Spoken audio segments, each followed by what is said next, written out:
Hello everyone, and thank you for joining us on Oshkosh Today, your source for all the great local events and organizations right here in your city of Oshkosh. I'm your host, Emily Mikowski, and as you saw, we do have a very packed show today, as usual. So we're going to go ahead and dive right into our first interview of the program. We have David Buck from the City of Oshkosh Planning Services Division and Oshkosh Mayor Steve Cummings here to talk about the historic plaque program here in the city. So first of all, gentlemen, thank you both so very much for coming down here today. Thank you for having us. Thank you. So we've got kind of a cool topic to talk about today. It's somewhat new. It's called the Oshkosh Historic Plaque Program.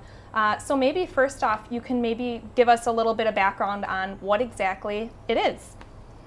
Sure. The Oshkosh Landmarks Commission, which is our Historic Preservation Commission, about a year ago instituted a historic building plaque program. And the plaques are here, look like this. Yes. They're heavy. They are heavy, they're Very solid. heavy. They are solid bronze. Mm-hmm. But they basically instituted the program to sort of identify and share the history of our built environment and our structures in the city to both residents and to people coming into the community as well.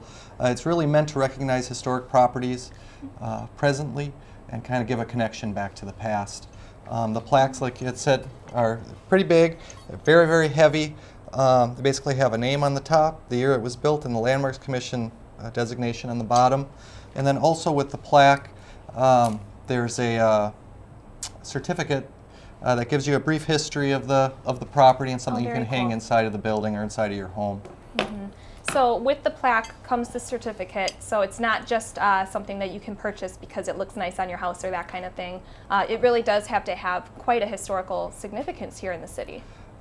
It has to have some type of historical significance, yes. So, It's not only the building, but it could be the events or the people associated with the building that make it a historic structure. So, okay. One thing we're trying to do is, the buildings are great, but it's really the stories and the history behind the buildings that people want more information on. Mm-hmm. Yes, And always this is a starting point, that there's something significant about this building. Yes. And so how long has this program been around? You might have mentioned it, but where did the idea come from? well, it's been around for about a year. It came from the Oshkosh Landmarks Commission in their discussions on how to promote the history of Oshkosh. And it's really based off of what a lot of other communities are doing, but also what's being done at the state level and also the national level. People probably have gone to national parks and seen they're usually very large bronze markers. It's a similar type of program. Great. Now, it's been around for about a year, so there's got to be a few different buildings that already have a plaque on it. Maybe you can go into detail about some of those cool spots. Sure. You want me to- Go ahead. Well, the first building to have a plaque was Oblio's Lounge on Main Street, the former block on Main Okay, Street, and yes. that was built, I believe, in 1884. It was the Schlitz Beer Hall, and it's had a very interesting history over that period. And so that's and the owners understood the value of having this plaque on their program. Even talking to one of the owners, they have people who stop and have their picture taken with the, Really? Schlitz Beer Hall in front of the building. But if you've visited any older cities that have a really active historic tourism program, as you walk down their streets or walk or drive or take tours, there's a lot of these plaques on the buildings. So you can walk down the street, it tells you, it's usually the first owner or first builder of these buildings and that type of thing. But it's just a really great sense of place. And it's both for the visitor to the city as well as educational tool for the community. Yeah, it really gives you a chance to tell the stories behind these buildings. Like you said, not only the architectural structure of them, but also the stories and the memories that go along with it.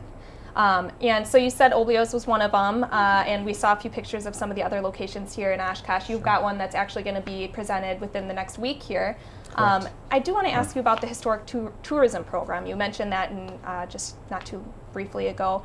Can maybe go into a little bit more detail about why this historic plaque program really kind of backs up that?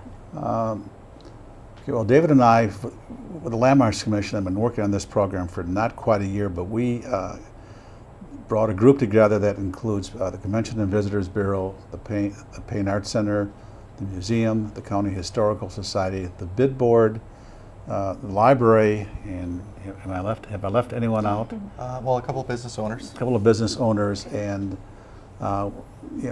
we recognize there's a lot of history within the city of Oshkosh. When people always think about Oshkosh's history, they think about lumber. Well, a lot more went on here than lumber. So we began by identifying all of the important structures in the city: monuments, buildings, homes, churches.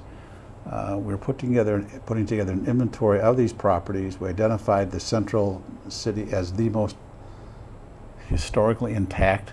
Is that the correct term, David? Sure. Most of the buildings. And we'll be launching an initial tour in early August. Visitors from the Wisconsin Historical Society will be here, and we just want to kind of walk our way through it. But it's a way to generate a lot of income for a community. The history is here. It's how do you market it and present it. Oh, definitely. And this is just one element of it. As you're doing a tour, you'll notice all these different plaques on buildings. Yes. In our 100 years of history that we have in Oshkosh, there are many, many communities that would die to have our history, and use that as a promotion tool for Oshkosh, I think, is very important. Yes. Cultural tourism is a very significant industry nowadays, and it's getting even more so. So we're hoping to get ahead of the curve and start promoting Definitely. our past. And you guys keep talking about the history in Oshkosh, and I think it's kind of untapped. I know I've had this conversation with you many times, Mayor Cummings, about people don't realize how rich of a history that Oshkosh has. So this is just another opportunity to maybe educate people about that and to increase that appreciation of these cool sites. So we got about a minute left. Maybe you can just tell us about if someone thinks that they know of a place that should have one of these plaques, what's the process that they got to go through? Sure, the building owner needs to apply. It's very, very simple. It's just your name, the address of the property. Obviously, we'll take any type of information you have. You fill that out. The Landmarks Commission will do research on the property, determine if it qualifies for a plaque. There are some qualifiers.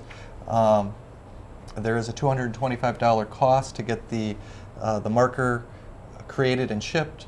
And then we just present it to you to put it on your building. And eventually, it's not on the website yet, but eventually on the Landmarks Commission website, there'll be an inventory of all the plaqued properties with the histories of them as well. Oh, excellent. A very cool place to go to be able to see some cool stories here in Oshkosh. So we saw a picture of the pamphlet that's available in the Planning Services Division here at the City of Oshkosh here in City Hall. Any kind of sneak peeks for some future buildings that'll be honored soon? Well, two of them that are coming. You're working on them. Yeah, we're actually going to be delivering two tomorrow. One is that Wagner Opera House, which is the home of skis and Winnebago Cyclery on Main Street. Awesome building. North Main Street. And then also the Coleman's Block building, which is on Wagoo.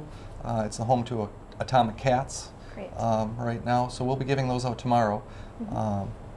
Other than that, future ones, you'll have to wait and see, I guess. Yes, hopefully many more as people start catching on to the program. So that's going to do it for our interview today. So Mayor Cummings and David, thank you both so much for coming in today and telling us all about it. Thank you for having us.